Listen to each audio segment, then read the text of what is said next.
بیګا ماښام د یو شهید ملګري سره د یو شهید کور ته تللی وم تر څو د ژوند حال یې واخلو. د دې ملګري د عادت جوړ شوی و چې هره میاشت به د خپلو شهیدانو ملګرو په کورونو ګرځېده.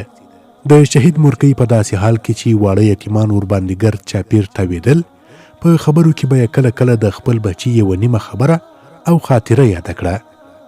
زما سره اندېښنه پیدا شوه. له مورکۍ مې وپوښتل عادي دا یتیمان د پلار په اړه څه نه درته وایي چې پلار مو چیرته تللی او یا کله راځي؟ مورکۍ وویل چې نه، مال دا څنګه؟ ویل د دوی د ډلګۍ مشر د کور ودان وي، معنوي پلار یې ګرځېدلی، نه یې جامې زړې دي او نه یې هم د خوراک او څښاک کمی راغلی دی. هره میاشت پر موږ باندې نظر اچوي او ټول ضرورتونه مو حل کوي.